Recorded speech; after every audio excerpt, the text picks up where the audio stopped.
ಓಂ ಶ್ರೀ ಗುರುಭ್ಯೋ ನಮಃ ಶ್ರೀಮಾತ್ರೆ ನಮಃ. ಆತ್ಮೀಯ ವೀಕ್ಷಕರಿಗೆಲ್ಲರಿಗೂ ಕೂಡ ಚಂದ್ರಶೇಖರ್ ಮಾಡುವಂತಹ ಆತ್ಮೀಯ ನಮಸ್ಕಾರಗಳು. ಎಲ್ಲರಿಗೂ ಜ್ಯೋತಿರ್ಮಯ ನಾಡಿ ಆಸ್ಟ್ರಾಲಜಿ ಯೂಟ್ಯೂಬ್ ಚಾನೆಲ್ಗೆ ಸ್ವಾಗತವನ್ನು ಬಯಸ್ತಾ, ನಾವು ಈ ದಿನ ಸಿಂಹ ರಾಶಿಯವರ ಒಂದು ವಿಚಾರವಾಗಿ ಸಂಕ್ಷಿಪ್ತವಾಗಿ ಸೆಪ್ಟೆಂಬರ್ ತಿಂಗಳ ಮಾಸ ಭವಿಷ್ಯವನ್ನು ತಿಳ್ಕೊಳ್ಳೋಣ. ಮೊದಲನೇದಾಗಿ ಗ್ರಹಗಳ ಒಂದು ಬದಲಾವಣೆ ವಿಚಾರಗಳು ಯಾವ ರೀತಿ ಇದೆ ಅನ್ನುವಂಥದ್ದನ್ನು ನೋಡೋಣ. ನೋಡಿ, ಕುಜ ತುಲಾ ರಾಶಿಗೆ ಆಗಮನ ಆಗ್ತಾ ಇರ್ತಕ್ಕಂಥದ್ದು 13ನೇ ತಾರೀಕು ಸೆಪ್ಟೆಂಬರ್ ತಿಂಗಳಲ್ಲಿ. ಇನ್ನು ಸೆಪ್ಟೆಂಬರ್ 16ನೇ ತಾರೀಕು ರವಿ ಸಿಂಹ ರಾಶಿಯಿಂದ ಕನ್ಯಾ ರಾಶಿಗೆ ಆಗಮನ ಆಗ್ತಾ ಇರತಕ್ಕಂಥದ್ದು. ಇನ್ನು 15ನೇ ತಾರೀಕು ಶುಕ್ರ ಗ್ರಹರು ಕಟಕ ರಾಶಿಯಿಂದ ಸಿಂಹ ರಾಶಿಗೆ ಆಗಮನ ಆಗ್ತಾ ಇರತಕ್ಕಂಥದ್ದು. ಇನ್ನು 16/9/2025 ಬುಧ ಗ್ರಹರು ಸಿಂಹ ರಾಶಿಯಿಂದ ಕನ್ಯಾ ರಾಶಿಗೆ ಆಗಮನ ಆಗ್ತಾ ಇರತಕ್ಕಂಥದ್ದು. ಇನ್ನು ಸಿಂಹ ರಾಶಿಯವರಿಗೆ ಯಾವ ಯಾವ ಮನೆಯಲ್ಲಿ ಯಾವ್ಯಾವ ಒಂದು ಗ್ರಹರ ದೃಷ್ಟಿ ಇರುವಂತದ್ದು ಅನ್ನುವಂಥದ್ದನ್ನ ನೋಡೋಣ. ನೋಡಿ, ಮೊದಲನೇದಾಗಿ 11ರಲ್ಲಿ ಗುರು ಇರ್ತಕ್ಕಂಥದ್ದು.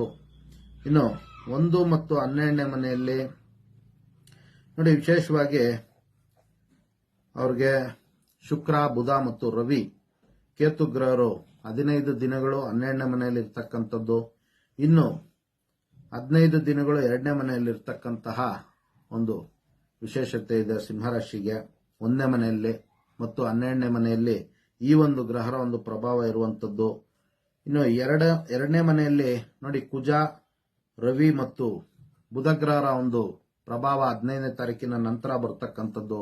ಇನ್ನು 7ನೇ ಮನೆಯಲ್ಲಿ ರಾಹು ಗ್ರಹರ ಒಂದು ಪ್ರಭಾವ ಇರುವಂತದ್ದು. 8ನೇ ಮನೆಯಲ್ಲಿ ನೋಡಿ, ವಿಶೇಷವಾಗಿ ಮುಖ್ಯವಾಗಿ ಗಮನಿಸಬೇಕಾಗುತ್ತೆ, ಶನಿ ಗ್ರಹರು ವಕ್ರಿಯಾಗಿರುವಂತದ್ದು. ನೋಡಿ, ಸಿಂಹರಾಶಿಯವರಿಗೆ ಮಿಶ್ರ ಫಲಗಳು ಸೆಪ್ಟೆಂಬರ್ ತಿಂಗಳಲ್ಲಿ ಇರ್ತಕ್ಕಂಥದ್ದು. ಅವರಿಗೆ ಹಣಕಾಸಿನ ಒಂದು ವಿಚಾರಗಳಲ್ಲಿ ಬಹಳಷ್ಟು ಲಾಭ, ವಿಶೇಷವಾದಂತಹ ಒಂದು ಅನುಕೂಲಗಳಾಗ್ತಕ್ಕಂಥದ್ದು. ವಿವಾಹ ಪ್ರಯತ್ನಗಳಲ್ಲಿ ಜಯಪ್ರಾಪ್ತಿಯಾಗುವಂಥದ್ದು.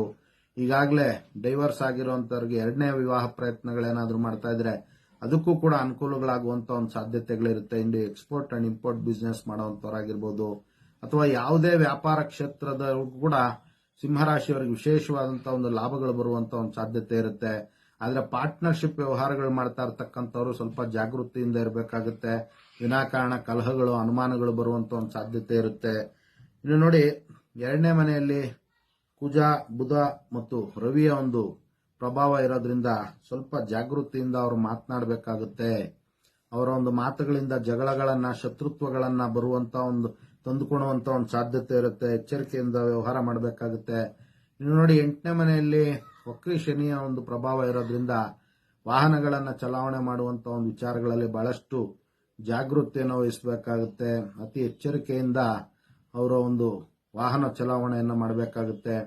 ಇನ್ನು ಶತ್ರುತ್ವ ಮತ್ತು ದೃಷ್ಟಿ ದೋಷಗಳಾಗುವಂತ ಒಂದು ಸಾಧ್ಯತೆಗಳು ಸಿಂಹರಾಶಿಯವರಿಗೆ ಅತಿ ಹೆಚ್ಚಾಗಿರೋದ್ರಿಂದ ಸ್ವಲ್ಪ ಗಣಪತಿ ಮತ್ತು ದುರ್ಗೆಯ ಒಂದು ಆರಾಧನೆ ಮಾಡಿಕೊಳ್ಳೋದ್ರಿಂದ ಇವರು ಇನ್ನೂ ಹೆಚ್ಚಿನ ಕೀರ್ತಿ, ಯಶಸ್ಸನ್ನ, ಶುಭ ಫಲಗಳನ್ನ ಸಿಂಹರಾಶಿಯವರು ಸೆಪ್ಟೆಂಬರ್ ತಿಂಗಳಲ್ಲಿ ಪಡೆಯಬಹುದಾಗಿರುತ್ತೆ.